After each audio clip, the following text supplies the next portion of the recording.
So welcome everybody. Thanks for joining us here today. My name is Nick Maturo. I'm a research coordinator with ELAN on our Quebec Relations project. I'm going to be sort of introducing you to today's webinar. Just a bit of housekeeping before we get started. For our participants, we do ask that you just keep your microphone muted during the session just to minimize distractions for your fellow participants. Please do note as well that this session will be recorded for archival purposes. We try to share these on the ELAN YouTube account for people who can't join us live. However, of course, we will not share any part of the recording that contains the faces, voices, written words, or names of our participants unless we've obtained their written consent. So this is the first Quebec Relations webinar for 2021. Welcome back to anybody who's joined us for a previous session. And for anybody joining us for the first time, welcome. It's a pleasure to have you. I think this is going to be a particularly fun one today. So I'll just quickly give you a bit of an introduction. Quebec Relations is a project that, simply put, is all about helping artists and arts organizations access funding through the provincial government. But increasingly under COVID-19, we want to help artists find other ways of supporting their work as well. Since the pandemic began, we've really been trying to make the most of Zoom in order to offer more presentations, expand the kind of support that we're able to offer during COVID-19. So each month we present a session on a range of topics generally related to funding for the arts. Today, I'm really happy to welcome Dan Webster and the Artscast team to have them here today to share their expertise on a topic that I think is increasingly super important for artists, live streaming. I know we talked about the basics of live streaming in one of our webinars last year and really just scratched the surface, but the knowledge and expertise that Dan and the team have to share today really goes well beyond that. So I'm really happy to have them here to share their work via this webinar. So I'll just give a brief round of introductions. First of all, we have Dan Webster, who is the Artscast project manager. We have Rio Victoria Jestin, who is the content administrator. We have René Ricardo Bernal, who is the content coordinator. And we have James Goddard, who is the broadcast coordinator on the project. So it's really great to have you all here today to share a bit about the work that you've been doing through Artscast. Of course, last but certainly not least, also joining us today is ELAN's program manager, Swati Khanna, who will be helping us keep track of the questions throughout this presentation. So before we get started, I'm just going to give you kind of a super quick outline of how we're going to go about this. So first, I'm going to quickly provide a bit of background about Quebec Relations, just so you have a bit of context about where we're coming from with these webinars. But I'll try not to belabor the point because we want to get down to business, and I'll pass things over to Dan and the team for the majority of today's webinar. At the end of the presentation, we're going to close off with a brief Q&A period. So how that's going to work, please feel free to type your questions in the chat window throughout the presentation. Swati will keep track of those until the end. We're also a fairly intimate group, so we can also invite people to unmute and ask a question directly at the end if you still have any unanswered questions. Of course, we'll try to get through as many as we can in the time that we have. So I'll just start by taking a few minutes to tell you about the background on Quebec Relations. We're a project through ELAN that is funded by the Secretariat for Relations with English-speaking Quebecers. And the overarching goal of this project is really to improve communication between provincial funders and the English-speaking arts community, and in turn to improve community members' access to funding in Quebec. So access to funding in the English-speaking arts community can be a challenge for a variety of reasons. Sometimes it's a matter of information from funders not circulating within the community. Often it's because important documentation isn't available in English, which causes more or less difficulty for people depending on their ease with the French language. And sometimes there are systemic barriers, whether real or even just perceived, that keep people from applying. So with these issues in mind, Quebec Relations was created as a 3-year project with a few goals in mind. First, we've been carrying out surveys and focus groups to try to get a sense of the community's funding needs, as well as their attitudes towards funders in Quebec. Secondly, we've tried to identify all available funding sources within the provincial government. So from the arts and culture funders that you would expect, all the way down to other ministries that offer programs that could still be of relevance to the arts. And third, we want to help English-speaking artists and arts organizations apply for new funding so we can measure the results and see if there are any systemic barriers actually there. So in order to do that, we're offering a couple of what I think are really useful services that I want to tell you about very quickly before we proceed. First, for anybody who's having trouble figuring out which grants match their funding needs, or who aren't quite sure if they're eligible for the programs that they already have in mind, we're offering one-on-one funding consultations. So this is really about taking the burden of that research off of your shoulders, whether it's a matter of saving you time or just cutting through a lot of that confusion that can come from looking at funding documentation. So you can schedule a phone or a Zoom call with me, just so I can learn a bit about the work you do, your artistic background, and your goals and funding needs moving forward. I can either help you find the programs that are right for you if you're not sure where to get started, or if you already have something in mind, again, I can kind of help you make sense of whether you're a good fit for that or not. Second, and perhaps more significantly, we're offering referrals for free grant assistance to help you put together your application and really maximize your chances for success. So we're working with our grant writing consultant, June Park, who is able to review your work and offer really direct feedback and suggestions. So it's still you writing your own application, but you're really getting some hands-on support in fine-tuning that. And it helps to bolster those grant writing skills that you need, not only now, but really throughout your career. Beyond that, I'm also really happy to say, without going into too much detail as of yet, that Quebec Relations is going to be extended for at least a couple of additional years. So we're really going to be looking to develop even more resources to offer the community during this admittedly challenging period. So please stay tuned for more news on that. In the meantime, I'll put my contact information in the chat during today's presentation. So you'll be able to get in touch with me to schedule a consultation. You should also have my email because I've sent you out the Zoom link for today. So please get in touch if you want to know more about our services. That was admittedly a pretty quick overview, but now that you know a bit more about Quebec Relations, I'm happy to turn things over to Dan for today's presentation.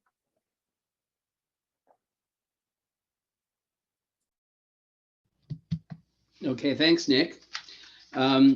So we're here today to talk about Artscast, and I'm happy to tell you all about it. Artscast is a live broadcast event series dedicated to increasing the value of artist-created digital media.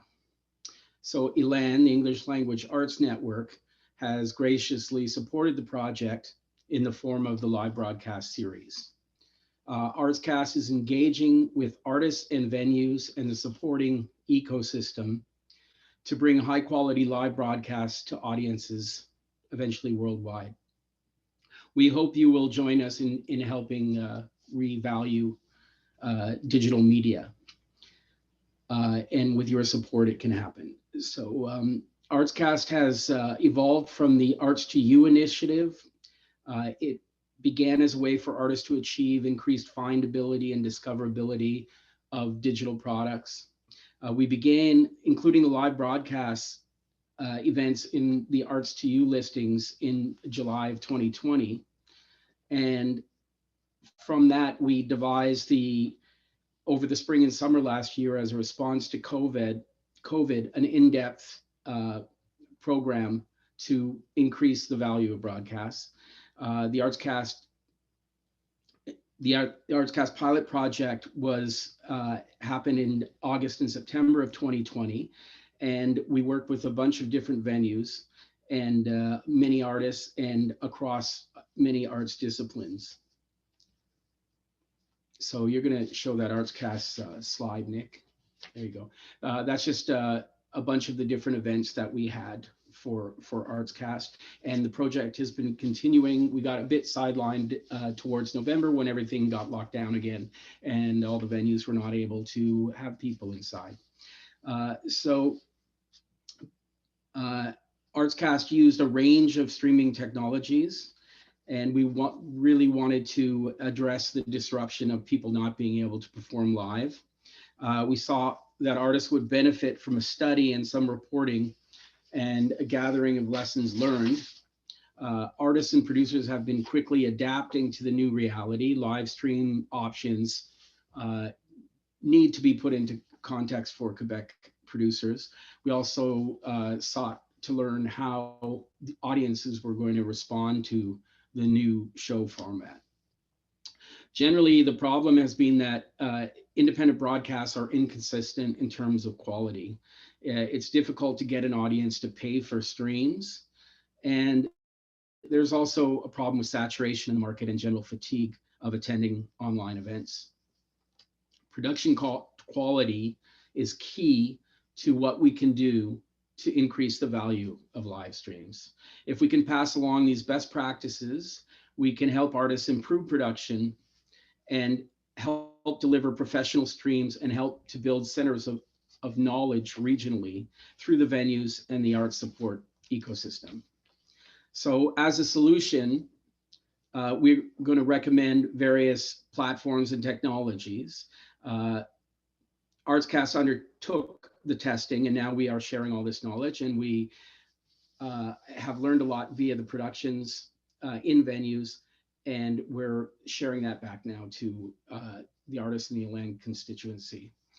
So you can show that hand-holding slide. Nick. Yeah, so the techs and the venues are there to help artists, and they're a great resource to create better value. Ultimately, we are putting the information online. You can see the compendium link that's in the chat. Where further from this, we will be offering one-on-one consulting to artists who want to do streaming going forward from this webinar.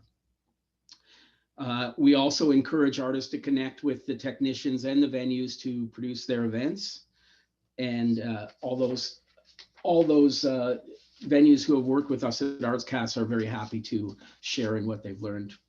So with the compendium, you see it's online, and it will also be posted on the ELAN website.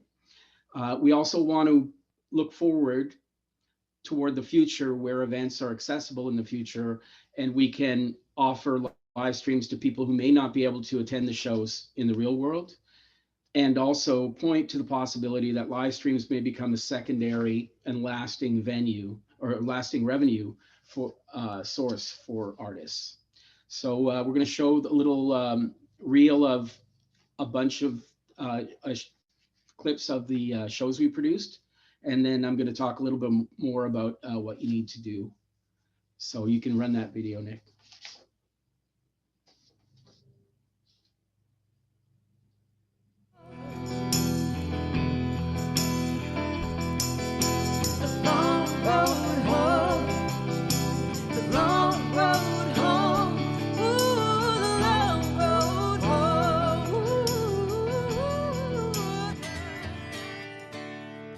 He found happiness in hell, but he knew he'd never live to tell, because his selective memory isn't what it used to be. It's really nice to be doing this, playing live music, even though you're not with me or with us at the moment, but this is really special. And to prove my love, set out 3 times.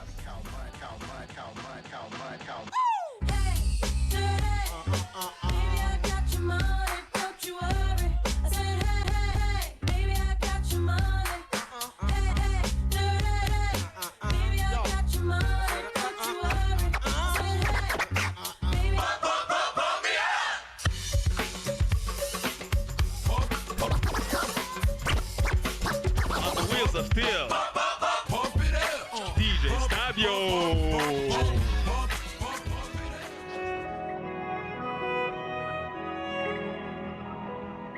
I learned a lot, as I think a lot of people did, about the place of music and art and creativity in times of crisis and stress.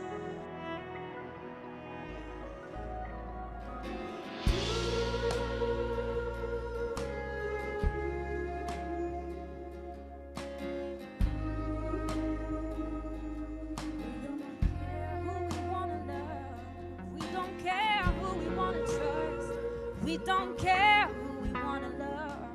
We don't care. We just love. We don't care who we wanna love. We don't care who we wanna trust. We don't care.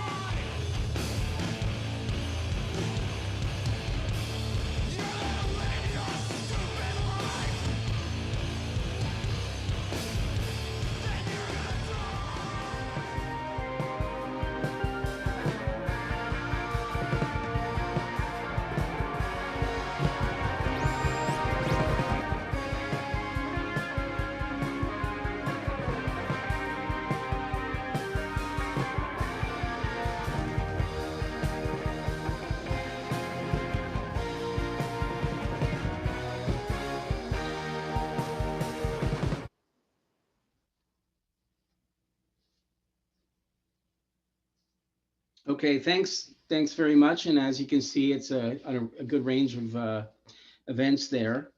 There are, and it looks like fun, and it was doing those events. I think we all had a good time. There are many things to consider when you're doing a live stream. It's not just a show. It's not just a piece of theater. I'd like to take it back. If you could go to the next slide there, Nick. With the okay, so that's Enrique Caruso, and on the one side, and that on the other side, it's a few years later in the broadcast studio at CBS with Orson Welles and the War of the Worlds crew. So I like to take this back to the historical change that happened around that time when live theater was made ready for television and radio audiences. There was a complete change in the way people had to learn things to make and distribute art. Prior to television, radio, things took place where they could not be captured, they were not recorded, and they were not edited. And that's where we are with a lot of events in the real world now. Up until now, artists have relied on completely different crews to record their shows or record in the studio. We have the live venue versus the recording studio, and we have the theater versus the television studio. Well, now with all these advances now, we're rolling up all that production into a little suitcase, and you can just move to the next slide, Nick. So yeah, that's about as much gear as you'll need to do any one of these shows, and that's sort of on the larger end. What we're going to use today is all in one little suitcase. So we have a studio in a box, and we're basically learning, adapting with all that new gear to add it to what goes on in performing a regular show or a theater piece, or any kind of performance, or even a live capture of visual art or dance. So I just wanted to talk a little bit about wanting to stream your work, and it takes more time to stream your work than it does to just do a real world show. It just adds a lot of thinking and planning, which you can read about in detail in the compendium, things that we've discovered and as a guide. There are a few elements that you need to think about. On one hand, you have to choose what platform you're using. Many artists have just gone ahead and put live streams up on Facebook and YouTube, and most often they don't really get that much out of it other than they can engage with their audience. But on a monetary level, there's really not much to gain. So Artscast have been focusing on trying to create a unique and special event, and creating demand for events, and making those events very special and of value so the artist can glean some revenue from the process. And a very big part of this is marketing. I'm going to pass things off to Rio now, and she's going to talk about marketing streams. Thanks, Dan. Hi, everyone. I'm excited to be here today, and I'll be talking a little bit about Artscast marketing. So in a time where the world is online and consuming more media than ever before, and technology is constantly shifting, it is our job to stay on top of the latest trends and tools. And especially when the event is online, it's important to use best practice to promote your show to ensure the best possible turnout. So in marketing online events, there are some similarities to live events, such as posting promotionally cross-platform with increased visibility approaching the show date. First and foremost, the event is uploaded into Artscast event listings platform, artscast.ca. And we share this link, this event URL, across the platforms of Facebook and Instagram to drive more traffic to our Artscast platform. For paid advertising, we boost each event on Facebook and Instagram to targeted audiences. In this time, not a lot of people are actively searching on Google for live events in Montreal since venues are closed. So targeted marketing on these sorts of platforms proved to be more efficient as a way to get the word out rather than Google AdWords. In addition to paid events as the primary promotion, on Facebook, we create the event pages and sell tickets on Facebook Marketplace. We use Instagram for more behind the scenes media, including teasers and artist interviews in the form of short videos and in posts, reels, and in stories. We use Vimeo to store our live stream captures for later viewing, and TikTok for short videos of artist-generated content or compilation of event promo. Now, before any of this marketing takes place, it is integral to collect the required media from the artists. First and foremost, we require links to all their social media pages. Next, we ask for a primary promo photo, so a high-res photo for us to create our branded visuals that include all of the information and the logos of the show. This can be considered the electronic poster. We also ask for a secondary promotional material, such as a teaser, a mini music video clip, or a behind-the-scenes photo of the artist to release closer to the date. Now, an additional and effective promotional material we have found is an artist-generated DIY show announcement video. So it will be a selfie-style announcement of the artist announcing the show with all the info, and they tag Artscast, which on Instagram is @artscast.ca. And this increases visibility and drives more traffic to the ticket sales. We make it clear to the artist that promotion of the show is partially their responsibility.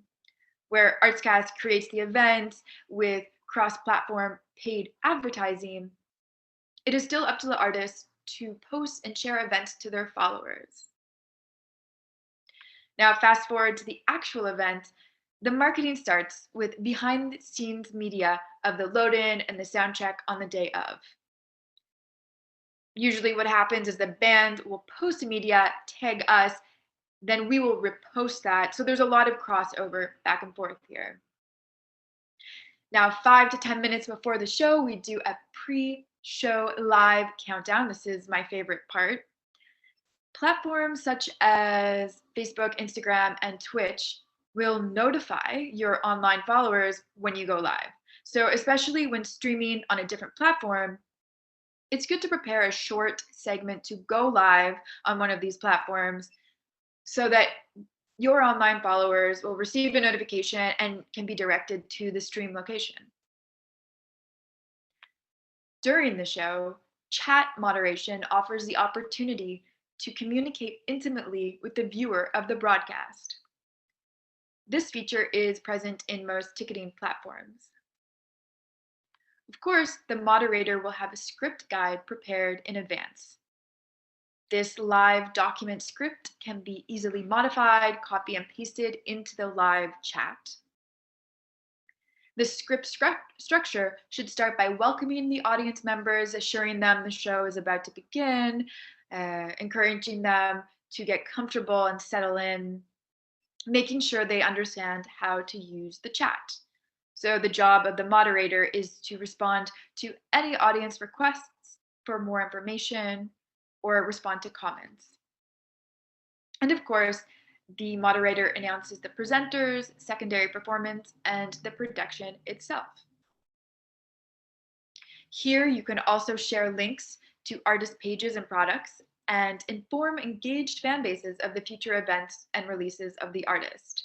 So this chat moderation feature adds a lot of value to the broadcast for artists. And of course, at the end of the show, the moderator is ready to say goodbye and thank the audience for attending. The chat moderation is not just for the audience. there is also the unique opportunity to pass along direct audience comments and questions to the performers with a little extra technology setup. One way to do this is to have the chat moderator cut and paste questions into a live Google Doc where the text size can be resized, enlarged to make it more readable. And this Google Doc can be made available to the performer via a large video monitor. If the performer can see large text versions, they can be easily addressed, and in this way, the performer can speak directly to individual audience members during the broadcast. This added feature adds intimacy that would otherwise not be possible for a live show. For the finale, with each broadcast, careful and complete listing of credits offered the audience a chance to reveal the talent behind the broadcasts. Like film directors or music producers, these credits can develop audiences of their own. The credit and slides are effective ways of mentioning sponsors and collaborators of the broadcast. It's also possible to pre-record an interstitial video to promote collaborators, sponsors, and future events related to the performing artists. For extensive detail about the targeted marketing, SEO, and more, you can check out our newly released compendium, and our producer liaison, Renee, will now talk to you more about the compendium. But before I pass you on, we'll go to the next slide, and I'm excited to announce our upcoming shows in the Artscast live broadcast series. So on March 25th at 8 p.m., live stream from SAT, the Société des Arts Technologiques, we have Elephant Stone, a Quebec-based psychedelic foursome, live broadcasted. Next, on March 31st at 8 p.m., we have Montreal's up-and-coming Indigenous electronic trap artist, Anachnid, along with her phenomenal visual presentations. And on April 7th at 8 p.m., we have Teke Teke, a 7-piece band featuring a traditional Japanese bamboo flute, reminiscent of the 60s, 70s Japanese psychedelic era. Their performance includes themes of identity, spirituality, and rebirth. So we've got a lot of exciting shows come up. And for more information and for the announcements of these, follow us on Instagram at artscast.ca for more announcements and details. So now over to Renee to talk about the release of our compendium. Thank you, Rio. Hi, everyone. So as mentioned, my name is Renee, and I am here as the content coordinator and also as a producer liaison. And I'm here to give you a quick message, as mentioned, about the compendium that will be released. So I believe the compendium, a link will be dropped in the chat for you to access it. And later on this week, in a couple of days, it will also be available through the artscast.ca website. And the compendium, basically, I will also talk about ways to get involved. And the compendium is also a way to get involved. As mentioned, it's really going to be an online document that's going to serve as a resource material, basically to provide any kind of solutions to help artists increase their value for all the work that I'll be doing through the digital platforms. In this document, what you'll be able to find is just an overview of the type of production needs, the types of platforms to use, licensing requirements, live stream requirements, as Rio just mentioned, any marketing solutions when it comes to pre-show, during show, and post-show content. And as well, what the companion will include is an overview of some of the pilot projects that we created, that Artscast created last fall with some of the artists that you saw in the sizzle reel earlier in the webinar. So please take a look. It is also a way to contribute to the project, because we do accept any kind of contribution to the compendium, because we will be keeping it up to date as we go along, and we learn about new practices. So if you have any knowledge, any experiences learned from your own shows that you've created, or shows that you've been participating in, please give us some tips. We're always happy to update it and keep it up to date with anything that is relevant to live broadcast. Of course, it'll keep evolving. If there's any major updates that are done to the compendium, keep an eye out for any new versions that may be released as well. But it's something that's going to be very, very resourceful for anybody that's trying to do the digital transition and trying to find ways to really monetize or how to contribute to this whole online world that we're working on right now. So that's for the compendium. So I think the link will be dropped in the chat and also available on the website. And other ways to get involved. On the first slide here that you can see, there's different ways to get involved. So if you want to get involved, make sure to visit our website, artscast.ca, and go and click on Get Involved, which is here in French is at s'impliquer. Once you go on that page, if you can go on the next slide, you will have different ways of getting involved, either as a producer, as an artist, as a contributor. So pick which option suits you best as a way to get involved. Once you click on one of the links that you've selected, it will take you to the next page, which is just a sign-up form for producers. Well, we have here for producers, but it's a sign-up form for whatever you're doing. So fill it out with all the information that you have about yourself and what you're trying to do by getting involved with Artscast. And that way somebody will be getting in touch, mostly myself as a producer liaison, will be getting in touch, and we can work things out on how to schedule with any content that you might have for Artscast to distribute. Other ways to get involved as well, make sure, if we go to the next slide, make sure to visit our social media pages as well. On Facebook page, you can find our Facebook page just as Artscast, and make sure to visit the About section. Well, you will see, it's kind of small there, but on the About section, you will see a little Google form for artist submissions, and also, again, the link that leads us back to the Artscast sign-up page. On the Facebook page, and on the Instagram page, our handle is at artscast.ca. Make sure to give us a follow. We'll be keeping it up to date with any new announcement, any news, any upcoming shows, and any other way that people would like to get involved as well. Make sure to follow the link in the bio of the Instagram page. That, again, will lead you back to our Artscast website and to the sign-up option for producers or for artists. So that's pretty much a quick sign-up tutorial. Make sure to, if you have people that you know, that you can pass it around and get people involved with our project. Would be happy to create more content as we go along and learn more about creating live broadcasts. In the chat, I will also be dropping contact information. So do not hesitate to reach out to myself or reach out at info@artscast.ca. If you have any questions, if you need more details when it comes to signing up, what needs to be done, don't hesitate to shoot us an email or visit our website or Facebook and Instagram. We're there, we're available for you, and keep an eye out for the compendium as well.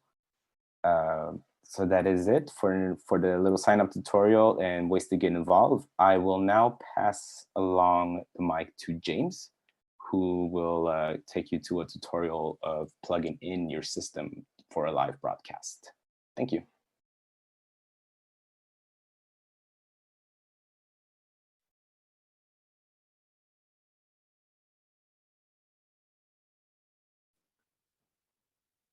James is just unmuting. Hello, everybody. Can you hear me? Okay, great. So I'm just going to start with a little hands-on walkthrough of how to plug some stuff in. And then I will move on to a little tutorial on how to patch everything through OBS. And then I will give you a little demo. You'll be able to see a little video of me, of what I set up here. So to start off with, obviously for a live stream, the first thing you need is a camera. It's obviously if you have a computer, most modern laptops these days, they have cameras built in. That's fine, but you're going to run into issues if you're trying to perform to your computer, because the angling and the placement, maybe you use your computer in musical production, it's not going to be an ideal camera. So if you're doing a live stream, you're probably going to want to have a little, an external camera. So here we've got a Zoom Q24N. And so these are great little cameras. They're about $200 odd, and they're very compact. They can connect to a computer through USB or HDMI. So you've got a lot of flexibility there with how you can plug it in. And even an added bonus, although if you're a musician, maybe you'll have gear lying around already, is they have quite a good sound capture because they're made by the Zoom Corporation, who makes the Zoom handheld recorders. So this camera is, the one limitation with the Zoom Q24Ns I might mention is that under low light circumstances, you're going to lose a little bit of resolution. So you're gonna see a graininess appear if you're in a really dark environment. So that's one thing to keep in mind. Basically, so I've got my Zoom here, and we have an ATEM Mini Pro camera switcher as well, a hardware switcher. So I've plugged my Zoom in via HDMI into the hardware switcher. And so that's gonna, if I had, just for today's tutorial, I only have the one camera, but if I were in a situation where I had multiple cameras, this hardware switcher would allow me to plug multiple cameras into my computer, all through HDMI. And so that's going to give you a higher quality signal than through USB, as well as a greater stability. And I would be able to select different cameras and switch between them on this piece of hardware. So this is a good hardware switcher. So you've got at this sort of price range, which is around the $1,000 price range, you've got two main options. You've got the ATEM Mini Pro. They also have an ISO, ATEM Mini Pro ISO right now, which allows a little better flexibility with monitoring your cameras, but I'm not going to get too much into that. You also have the Roland VH1, which has just slightly different specs than the ATEM Mini Pro. They both have their strengths and their weaknesses. They're both useful for camera switchers. The one thing to be aware of if you use a hardware switcher, which can make your life a lot easier, especially if you're a solo producer, is that it ingests audio. So the ATEM Mini Pro takes 1/8" mono audios, 2 1/8" mono channels. So that's a bit of a distinctive cable. And the Roland VH1 will take actually RCA. Again, if you're an audio producer, that's maybe not how you want your audio to go in, because you might already have pre-existing equipment that takes in audio better. So I'm going to take my camera over here, and I want to point it at the instrument that I will play later. So I'm just pointing my tripod, tightening it up. There we go. And I actually have my audio for today running through a Focusrite. Any audio interface that works with your computer should be good to go. And then I run my Focusrite directly into my computer via USB. Again, if you have an audio interface that you already love and use because you're already a musician or something, then it should work fine. Again, also the ATEM Mini Pro is connected via USB to my computer as well. So, and then finally, obviously over here, if you have an audio interface, you need to plug a microphone into it. So I've got a microphone, USB or XLR straight into the audio interface there. And, point your microphone at your sound source. So I've pointed it at the instrument. And that's a very basic setup to get started with streaming. So I'm gonna walk over here. And now Nick is gonna play a little video that I prepared to show you what you would do on your computer to connect all of these devices that are now plugged in through USB. So here we have, so here we have OBS. This is Open Broadcasting Studio. This is what it would look like generally when you open it up. If you follow my mouse, the architecture of OBS is scenes and sources. So down there, we've got this, down there on the left-hand side, we've got the scenes and the sources. We have a scene already. So you're gonna wanna go to sources and pick what kind of source you wanna add. So here you have a list of different kinds of things you can add. So I'm gonna make a little title card. So we're gonna add an image source. So we're gonna create new because we don't have one that exists already. And I'm just gonna title it, give it title card, and go okay. Then you'll get this thing that pops up. You go to browse, and then you can search through your files for the image file that you want. And so it's a good practice to create a title card just so that you can start streaming and have something up, but maybe not be necessarily on camera at the time. As you can see, the image that I put in is too big. So by just hitting Command F or Control F, I can shrink it to just fill the screen. And now you've got the Artscast logo nice and centered. So that's good. And now I want some music to play pre-stream before I start performing, just audio so that the audience, when they log on, they know something's happening, they know they're in the right place. So I go in to add audio output source, and then there I've got, on PC, you'll have more options than this, but on Macs, you'll need to have a software that allows you to route audio. So I have Soundflower, it's an open source option. There's also Loopback on the list, that's a paid option, but it's very powerful and very easy to use. So I have that plugged in and I'm playing a song from my computer. So you can see there in the audio monitor that you have audio monitoring. It's pretty hot. So I'm just pulling it back down. OBS tends to clip at around -5. So you kind of want to keep it a little on the lower end, a little conservative with your audio. So now we're going to move on to another scene. That title scene is ready. It's going to play music. It's got an image up. That's fantastic. So I'm going to have my main set scene.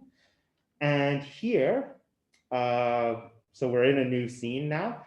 You see on the side, you have the two scenes. So we're going to want to add a video source here. We're going to want to add some way to capture the video that we're going to take of the set. So you go down and you go, we have all of these options. You can add all sorts of things. If you want to do interviews or if you want to record other programs on your computer, you have window capture, you have whole desktop screen capture. You have a lot of options here. But the one we're interested in right now is video capture source. So you pick video capture source. Again, that title is going to be good enough for us now. But if you say you had multiple different video capture sources, you might want to give them a better name. And just because I prepared this video last night and I didn't have a camera, so I just plugged in my FaceTime camera from my computer and I had a bit of fabric in front of the screen. Again, you'll see that it's not quite the right size, so you're going to want to Control F, or if you have multiple elements, you can resize it using those red squares you see around the image. And once again, we're going to want to add audio. This time, we're going to want audio input capture because this is the audio coming into the computer, not going out of the computer. So you pick audio input capture, and then you're going to want to find whatever your device is that you have plugged in. So for this demonstration, I'm just going to pick internal microphone so you can see it. And again, you see it shows up in the audio monitor section there at the bottom, and you can see the levels going up and down to show that you're getting the audio. And this is coming in quieter. You might, I could turn the gain up on that audio if I wanted to get it a bit louder. But as you see, there's also a selection of audio filters. So you can add a compressor, an expander, you can crank the gain, a noise gate, noise suppression. And if you have VST plugins on your computer already, you can use those directly into OBS. You don't need a DAW. And then you also have a number of filters that you can use for the video. So you can color correct. You can use the chroma keying or the color keying to do green screen type effects. All of that is built in. So here's a little color correction. So say, you can turn up the gamma, make it whiter. You can turn up the brightness, make it brighter. You can turn up the contrast, make it sharper. You have different options here. It's good to set up early and play around with some of those settings to get a look that you like before you start live streaming to the audience. Finally, okay, I have my scene, my main set the way I want it. So we're gonna go to make a final scene that would be like an end credits card. So titled end credits, we go here. Once again, go down to the add button, and this, once again, we're gonna add an image file. And here you see our previous image file has shown up in add existing. So if we wanted to just add that again, we could add it again. Instead, we're going to make a new one because we want to make the credits. And you'll notice that you can't name something the same thing in OBS. You always have to give it a new name that hasn't been used before. So if you have end credits as the scene name, it can't be also the file name. So this is a credits that we used for the Nomadic Massive show, just as a demonstration. You see you have the producers on the bottom, and then all of the people, the crew members listed, and the band members listed at the top. But say, for example, you got fancy and you made your credits a video that scroll, you can go down here and you can add a media source, which would be a video. So you pick the add media source, you go okay, and then you have a few options here. Because these are end credits, we're going to want them to loop. So once I select the file, which is something I made earlier, you go down, and I do want it to loop, and I don't want it to stop playing at the end. Restart playback when source becomes active is something that you want, and that means when you transition to that scene, that will activate the source and it'll go live. So just clicking loop there, and that's good, and I'll okay. And obviously, and you see the video, and the video, the media source has its own audio, so it automatically shows up with a little audio slider, the level monitor in the bottom, and a locator so you can skip ahead and skip back and forth in the video.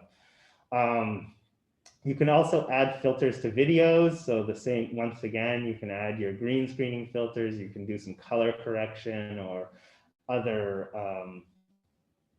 things like that. You can also add audio filters to pre-existing videos. So those are some of the really powerful, cool things that OBS is capable of doing. So that's the basics there of OBS. And now I think the last thing I would show you is if we go over to the side, I can show you where we add in the settings to connect the stream. So you go to the settings button there, and on the side there, there's also studio mode. So this is a good, useful thing. So you have your preview in your program. When you're in studio mode, what you do doesn't automatically show to the audience. So you're able to make adjustments and the audience still sees what's in the program mode. So that's a really useful thing to do, especially if you have maybe 2 people doing a stream, you're not streaming yourself, you can fiddle with that. So we do want Vimeo for today's demonstration. So I select Vimeo, server, usually best to just leave that default. Unfortunately, because it's secret information and this is going to be archived on the internet, I'm not going to show you my stream key, but this is just a string of numbers and letters. It's best practice never to give your stream keys to anyone else or distribute them on the internet, because somebody could hack you and then horrible people are posting horrible things using your user accounts. So that's a basic overview of OBS, and we're all plugged in now. So I think Dan has a Vimeo link. I'm just going to hit start streaming, and I believe if you go to the Vimeo link now, you should see that Artscast title. Yeah. Card. I put the streaming link in the chat, so you can see what James. Okay, it's in. So has everyone had a chance to navigate over to the Vimeo link? I'll count to 5 and assume that you have. All right, and now I want to transition. So this is the title screen is up. I'm going to transition to the live screen just now. Boom. You see the camera I set up earlier, and the instrument I set up, and the microphone.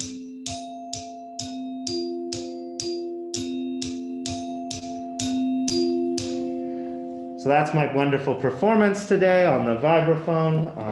I'm clearly a master at that instrument, and everyone saw that, had a nice little time. The stream is over. Thank you. Hit the follow, hit the like.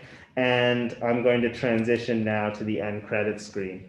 And so ideally, you'll see it now transition. Once again, I just used the Nomadic Massive end credits because that was a show we did recently and I had that already set up, but it gives an example of what you can list in the credits.